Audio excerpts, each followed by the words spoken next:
Throughout human history, people have loved stories, from tales of epic heroes conquering impossible odds to more down-to-earth stories about simple people with simple dreams. That being said, the culture and history of the places these stories are from always change how the stories are told, as well as what they are trying to say. Big changes in people's lives inevitably lead to big changes in the stories those people tell, and perhaps no other change was as big as World War II, which changed the lives of everyone on Earth.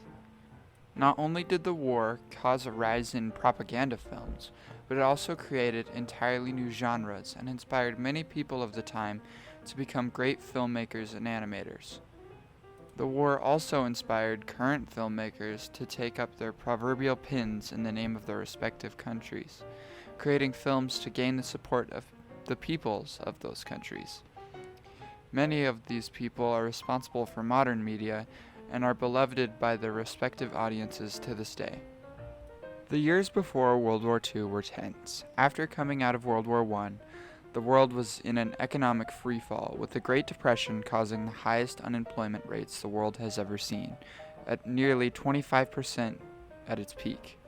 When the war started in Europe, the directors of Hollywood made movies depicting Nazi spies in the United States and stories of people saving their loved ones from Europe by crossing the dangerous Atlantic Ocean that at the time was filled with naval combat.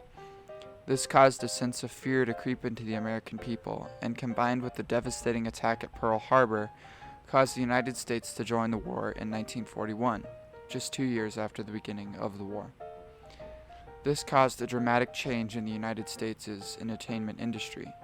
Instead of spy thrillers, we now had movies depicting what the front lines were like, as well as cartoons of the age like Mickey Mouse and Bugs Bunny, comedically giving the Nazis the old one too. The entertainment industry of the US not only used their films to make money, but actively tried to help the Allies win the war by giving soldiers free shows to increase morale and by having celebrities make appearances in an effort to rouse the public to purchase war bonds and collect scrap to help their fellow Americans fighting the war overseas. The fighting spirit of the entertainment industry helped bring troops, guns, tanks, ammos, and medicine, all in an effort to end the war. After many years of intense fighting and countless lives lost, the Allies had a plan to invade the German land and defeat Hitler. This plan came to fruition on June 6, 1944, and was called D-Day.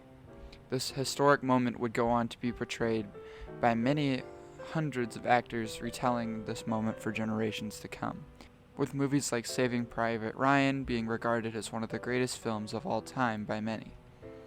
While the war was over in Europe, it still raged as the Japanese, Germany's only remaining ally, fought relentlessly against the Allied forces who were pushing back their hold on the Pacific Ocean from the west. While Hollywood was prominent to the Allies, the Axis powers had their own propaganda films, with films like Triumph of Will encouraging Axis soldiers to continue fighting for their cause. The war in the Pacific raged, with Japanese soldiers fighting to the last man to keep their foothold in the Pacific, going so far as to become kamikaze pilots that would dive bomb into American ships in an attempt to halt their ever-encroaching reach of the Allied powers. The Japanese put honor above their own lives and gave the word kamikaze, meaning divine wind, to the pilots that put honor before themselves. This intense ferocity of the Japanese army caused Allied powers to seek a quick resolution to the war instead of drawing it out and losing thousands more lives. During the war, the United States had been conducting secret experiments using fissionable material in the Manhattan Project and had developed the most powerful bomb in human history. The bomb, named Little Boy, was dropped on Hiroshima, and after refusing to surrender, a final bomb, dubbed the Fat Man, was dropped on Nagasaki. These bombs, while ending the war, also killed between 100 and 250,000 people, as well as the untold amount of people affected by the radiation. September 2nd, 1945, the war was finally over, but not forgotten.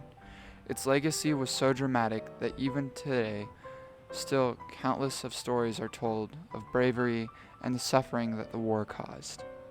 Post-war, the United States saw the invention and rise of the television, as well as a record increase in the professional sport viewership, with football and baseball becoming American pastimes.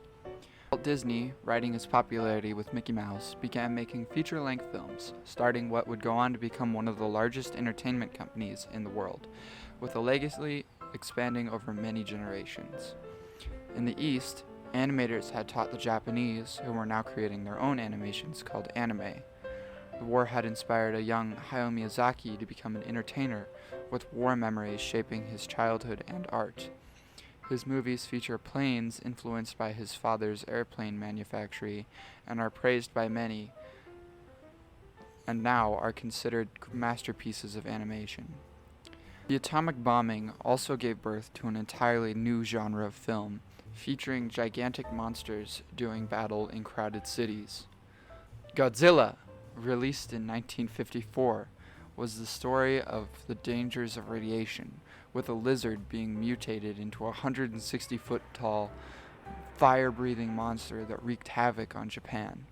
It was created by Ishiro Honda, who during World War II used his skills with models to create propaganda films for the Japanese government.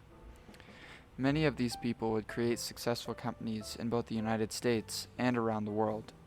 After World War II, Japan's economy boomed, causing a sense of hopeful optimism. This, in turn, made its media more hopeful despite the recent war. In the West, people were pulled into another conflict. However, this conflict never saw battle and was called the Cold War. The future of entertainment and the world is uncertain, but by understanding the past, we can understand the future. Seeing the effects of massive cultural events like World War II, it's hard not to wonder about how this global pandemic will affect our cultural norms. People all over the world are feeling uneasy as we are shut in our homes waiting for the virus to go away. This might lead to movies conveying the fear of confinement. Perhaps music over the next few years will be about freedom that comes with life and the outdoors. It's impossible to know for sure, but one thing we can count on is that the media of the future will reflect the past, as it has done for humanity's entire existence. I've been Exister. If you like this video and want to see more in the future, be sure to like and subscribe, as I make new videos every week diving into pop culture, television, and video games with the hope to find some kind of deeper meaning. If you want to add something or just want to say hi, leave a comment below and I'll be sure to reply. Thanks for watching. Have a good one.